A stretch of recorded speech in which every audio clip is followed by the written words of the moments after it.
The Great Divide Trail traverses the continental divide in the vast wilderness of the Canadian Rockies, between Alberta and British Columbia.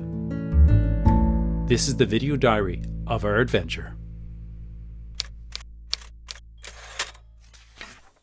Day 9 is from Coleman to the Alexander Creek Ford, a 37-kilometer day. Morning, Crusher.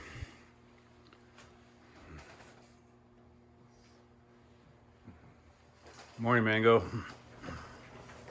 Early in the morning. It's like 5 o'clock. Getting ready for battle. We're just leaving Coleman.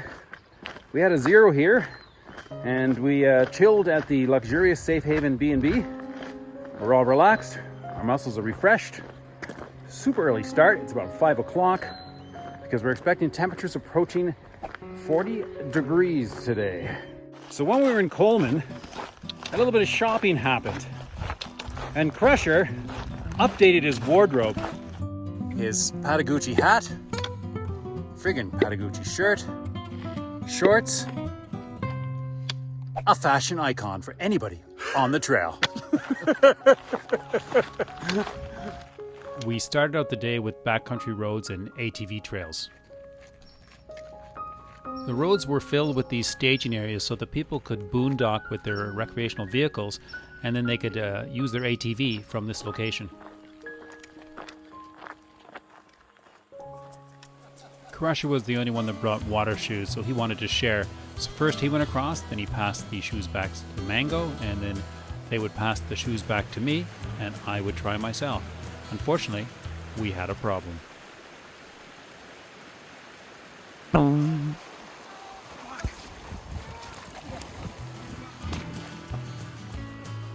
I was forced to dive into the water to recover the shoe before it floated downstream. A little bit wetter, I recovered the shoe and we continued on with the journey. That is one big dog. I suspect we got a wolf here. That is the same size as Mango's hand. Oh man, I'm not sure. That's crazy. The trail kept getting wetter and wetter. Eventually we gave up trying to keep our feet dry and just stomped right down through the middle. Bingo.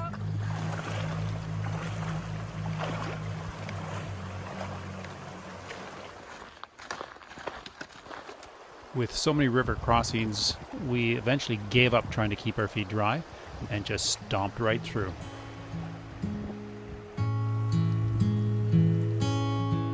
I'm in my happy place. This is beautiful.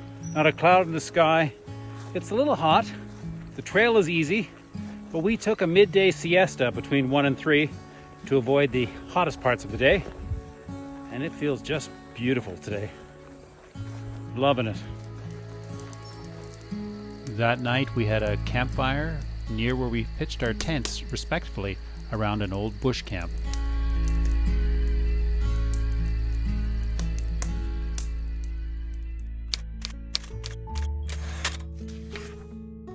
Day 10 was from Alexander Creek Ford to the Dutch Creek, a 27-kilometer day.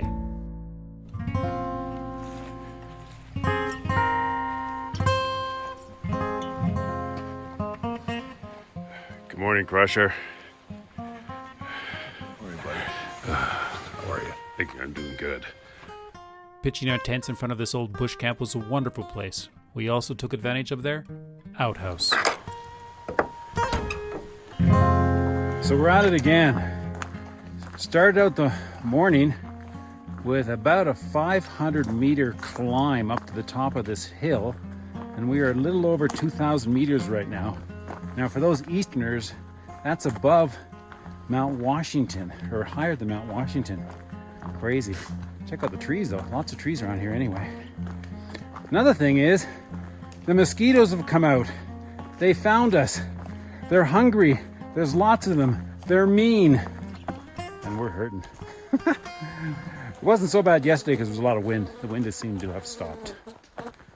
It's hard to capture on video the mosquitoes out here. They're hungry and they like us. Crusher and Mango resorted to hiking with a bug net. This is our water source. It's a tad dry. We're working on an ascent and we're quite parched. And that's all we're going to get, which if you add it together is nothing. To our surprise, over the hill came these full-size vehicles all rigged out for ultra off-road. They saw us, and in the 35-degree heat, they stopped, gave us water and ice.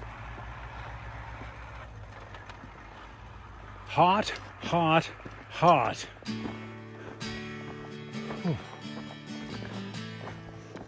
On the high ridges, despite the high altitude, the temperatures were approaching 40 degrees and the sun was unforgiving.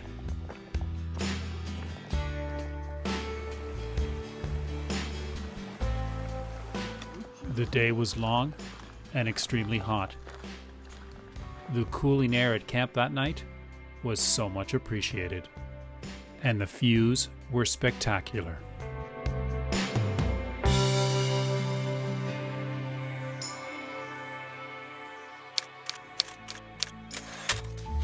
Day 11 was from Dutch Creek to Cache Creek, a 23-kilometer day.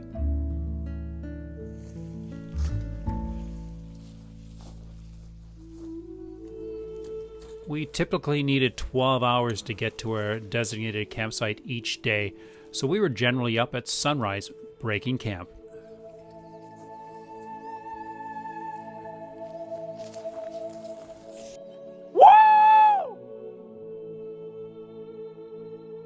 That's cool. Good morning. Another good thing about an early start is we took advantage of the cool weather first thing in the morning.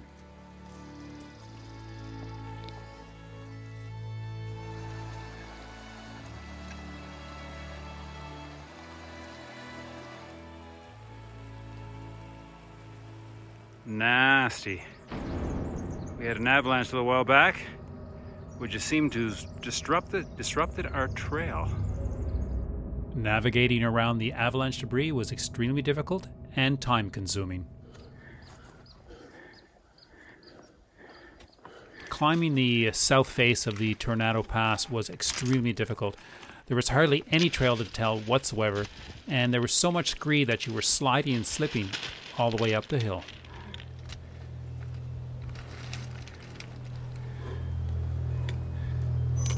Slow, steady, and with lots of brakes was the only way to safely make the ascent.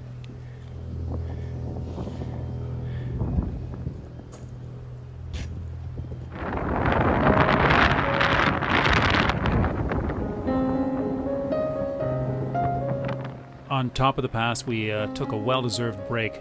The temperatures were good, the sun was wonderful, and we had great views.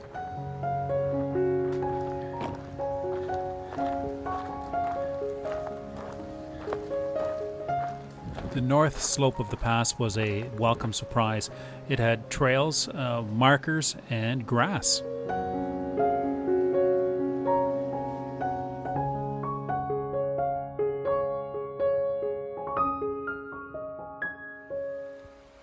We eventually dipped down into tree line and enjoyed a wonderfully well-marked trail.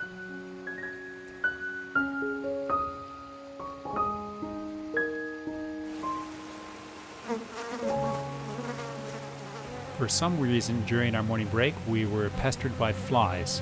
Lots and lots of flies.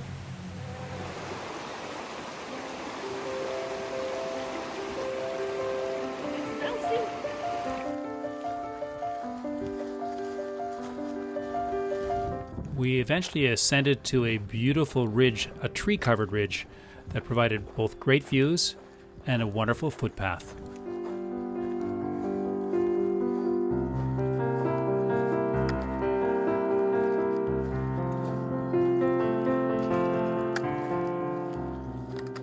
Although the hike was absolutely beautiful, the best part of the day was yet to come. When we arrived at Cache Creek Camp, we met Goat, aka Noah, and his dog Munchie. We shared some great conversations, had some delicious meals, and ended our day around the campfire.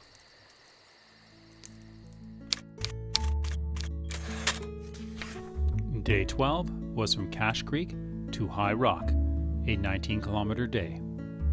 Good morning. A bit of an ascent first thing in the morning. That's good for the heart and soul.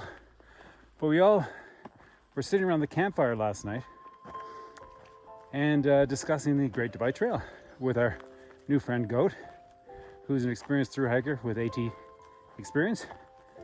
And we all agreed that the GDT is friggin' beautiful, but it's also very hard.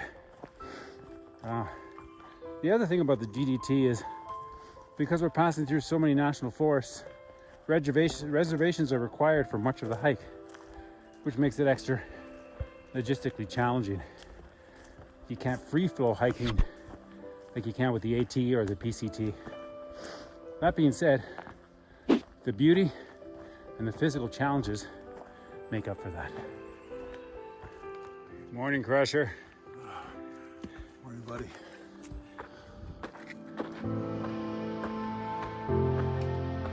Whoa!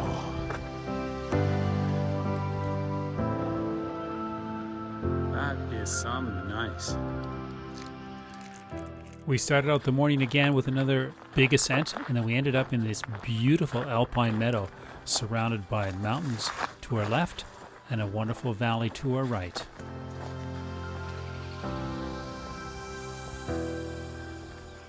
Crusher and myself left with our typical sunrise exit, and we left Mango and Goat behind. They decided to sleep in.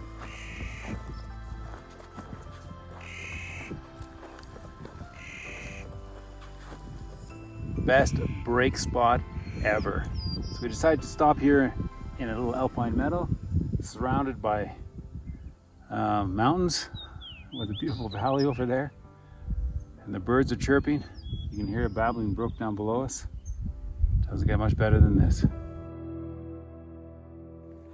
Yeah, good boy. I like your backpack. Where's your buddy? Where's Goat? Want to hike with us? Okay. As it was, Goat and Mango weren't far behind us. It was Munchie that caught up to us first. Goat was experienced, youthful, and very fast on the trail, despite the fact he was carrying a load for two.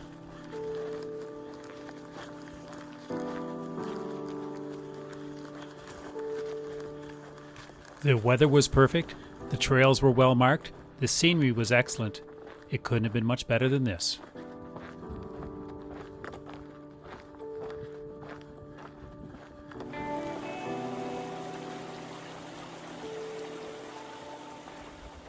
We've lost Mango. Don't sweat it. She's in good hands. Her and Goat are hiking together. So it's just Crusher and me. We're heading to our campsite, probably only a half hour away. We're going to settle in and relax, and Goat and Mango are behind us somewhere. Anyway, that's all good news. High Rock Camp had flies and more flies. They covered our gear, they surrounded us, they wouldn't let us relax. The only place that was comfortable was in the safety of our own tents.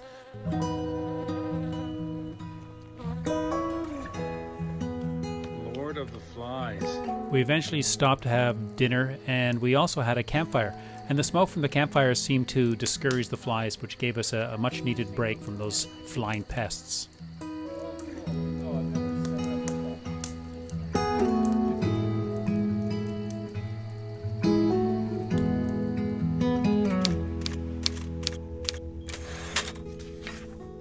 Day 13 was from High Rock to Etherington Creek Bridge, a 26-kilometer day. Good morning. Crusher and myself up first thing in the morning. We're on the trail. It's about 5:45. Mango and Goat, they're staying behind. A little bit of a later start. That's all fine and dandy. But man, the morning they are missing. This is friggin' glorious out here. Woohoo! And I've just lost my trail. Oh, there it is. In any case, we're eager to get going. Get our body back in motion. A little bonus content. We had a campfire last night before we went to bed and before the rain. And so our shirts smell like campfire. And it's amazing. After a couple weeks out here, our shirts are starting to stink of ourselves. The campfire smell kind of covers it up. Excellent. So we don't stink like us. We stink like campfire right now.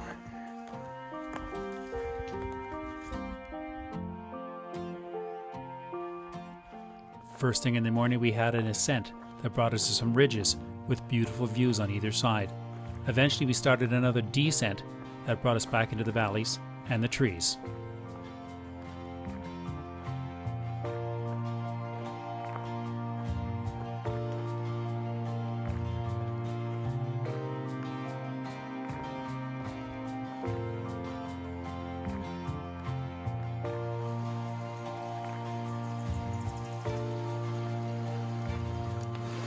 This is one nice bridge. The D.G. Higgins Bridge is possibly the nicest bridge on the GDT. But frankly, we appreciate anything that gets us across the water without getting our feet wet, including this shaky two-pole bridge covered with chicken wire.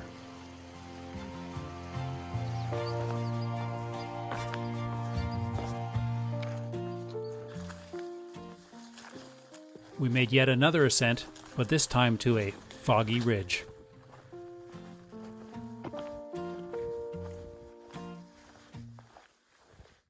This is really cool.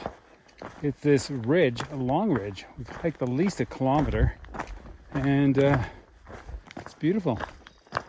We can't see much in the way of distance because the cloud cover has obscured our views here, but it still has its own charms. I like it here. Well, I think there's great views over there. It's really hard to tell. Another thing, there's been no video the last few hours because it's been pouring rain. It's still raining ever so slightly, so we still got our rain protection on.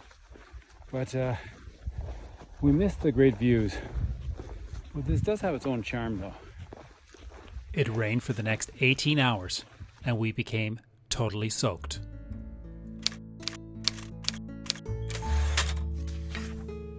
Day 14 was from Etherington Creek Bridge to Aldridge Creek, a 22-kilometer day. So it's been raining for about 15, 18 hours. We are totally soaked.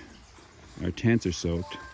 Our campsite here is filled with sloppy cow pies. So it was a challenge setting up the tent. And it was a challenge walking around in the rain with cow pies everywhere. Wet, juicy cow pies. We were all at a new low. We were wet, cold, and our campsite was filled with cow pies. Just when we didn't think we could get any wetter, Crusher was harvesting some water from one of the streams, dropped his filter, and subsequently dove into the water to recover it. Oh my gosh. Poor sap having a morning swim, full geared.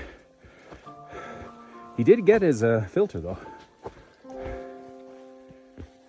Wish us luck. Wish us a dry day. It rained tons last night. Getting our wet corridor here. Our car wash. Our gauntlet of moisture. Both Crusher and myself made a clothing error.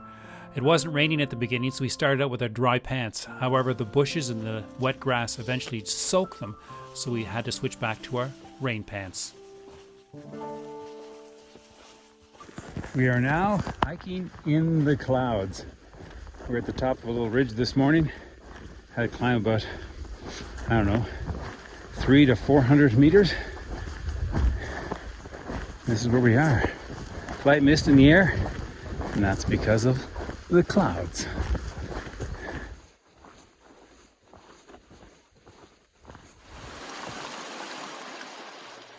Getting wet at this river crossing didn't really matter much. We were both about as wet as any two people could get. On another ascent warmed us up, helped us dry out our clothing, and got us to the top of a beautiful plateau. Munchie is one great hiking dog. He eventually caught up to us again. So what do you say, Muncho? You enjoying the hike? You're not responding verbally. How you doing, buddy? Pretty good. How's it going, Goat? Hello, Campology. Oh, what a day. The four of us were very happy as we hiked the plateau. However, we were all very lost. Sounded good on video. We're on top of the pass. We've hiked about 1,000 meters to get here, and we've lost our way. We pulled out our GPS and we're kind of picking through this tundra way up here. Hey, left. Left. We'll get out of here eventually. It's beautiful up here though. Okay, this is the path. No marked path whatsoever. So thank goodness for GPS. All three of us have been stumbling around up here for about an hour, trying to figure out how to get down through here. Oh, four of us. Four of us, the dog. The dog just loves it up here. Not a problem at all. What do you say? You want to play, don't you? Eventually, we did get off the plateau and came down into the valleys. But shortly after that, we promptly took another wrong turn and we were lost once again. I don't have anything particular to follow right now, just so you know. No. We eventually did get back on course, but you can certainly see why we missed the trail. It was just basically wild bushes.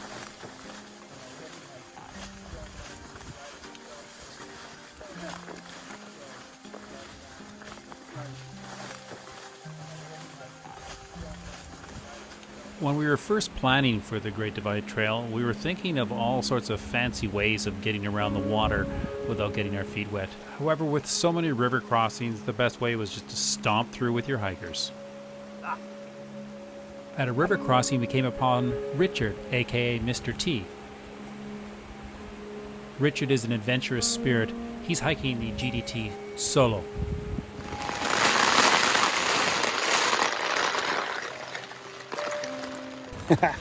We just got to our campsite as it was starting to rain, so we got a little bit damp. But if you listen outside, it's crazy out there, so we got into our tents just on time. Thunder, lightning, massive torrential rain. Got a little bit damp, but not bad.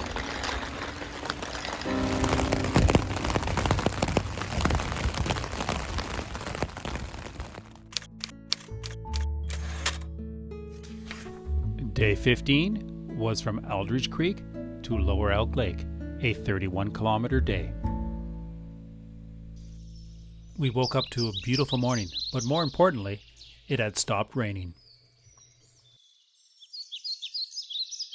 A little surprise this morning. My two trekking poles, this one I used for the tent, this one I laid beside the tent, and some rodents decided to have a little chow down on it. Likely to salt from my hands. Won't do that again.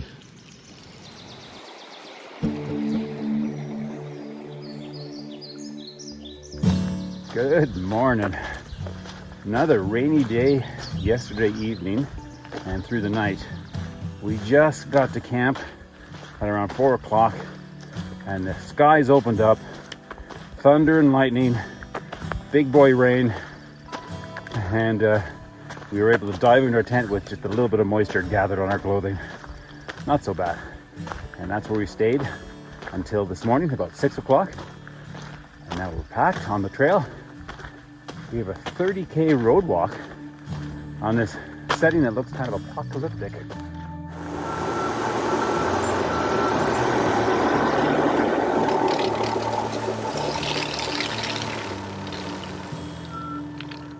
We expected to hike on logging roads all day, and the heavy machinery was no surprise.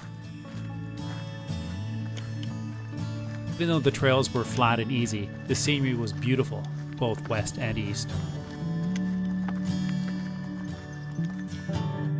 We crossed paths with Richard once again. I think this was our fourth time we've crossed paths with him.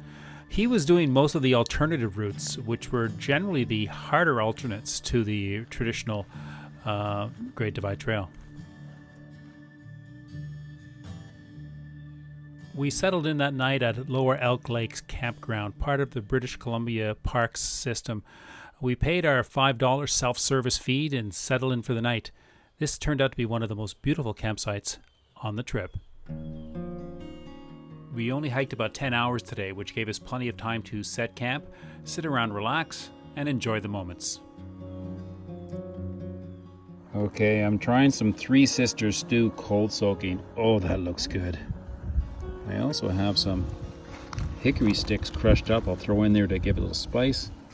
And some coconut and fruit in there. But I don't think it needs it. Lower Elk Lake itself was one of the most beautiful locations on the trail. After dinner, all four of us sat on the shoreline and enjoyed the sunset. It was wonderful to be back at a controlled campground, so we put our food away at night in a bear-proof container. Then we were able to enjoy the luxury of the pit toilet.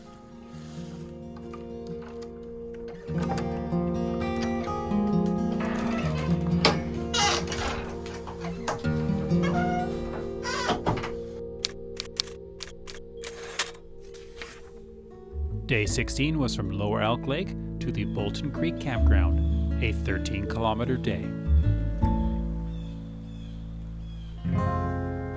Good morning. What a glorious morning, and our favorite campsite so far. We got here relatively dry. We were able to dry our clothing out. So this morning is the first time in perhaps a week that we've got dry socks and dry clothing starting out our day. Wow. We also have a relatively short day, perhaps 12 kilometers. And we're gonna get to Bolton Creek Provincial Park and have a zero there. Apparently there's ice cream. The morning was glorious. The trail was moderate and the temperature was near perfect. It was now becoming routine that Chris and I got up and were on the trail before sunrise, and the younger folks stayed behind and slept in. Our target campground for the night was at Bolton Creek Campground. It was off the GDT a little bit, but was necessary to go there for our food drop from a trail angel. Bolton Creek itself was off-grid. There was no cell service. Even the lone payphone was out of order. The trading post located in the middle of the park itself had lots of amenities, so we had some priorities. First of all, we went to the general store to stock up, and then to the ice cream store for some delicious, well-deserved treats.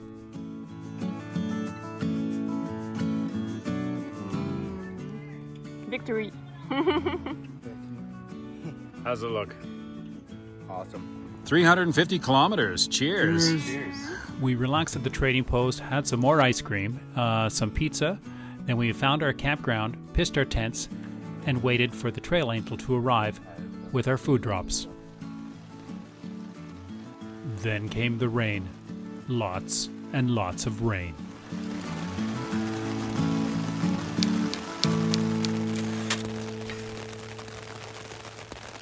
It's been raining now for approximately 12 hours, but not a big deal.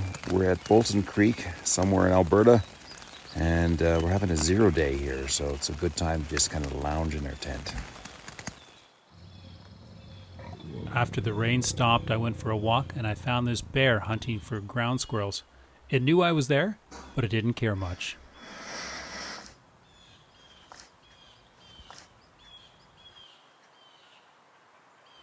We eventually connected with Nicole Sharp, our trail angel, and we mailed her our food drops weeks before. She brought them to the camp, but not just that, she also prepared a wonderful feast for us, a true trail angel. This was the first time we met many other trail hikers, including Shira. And I want to say thank you. You're welcome.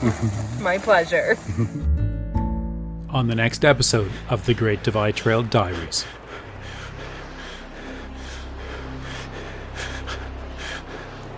Now where to?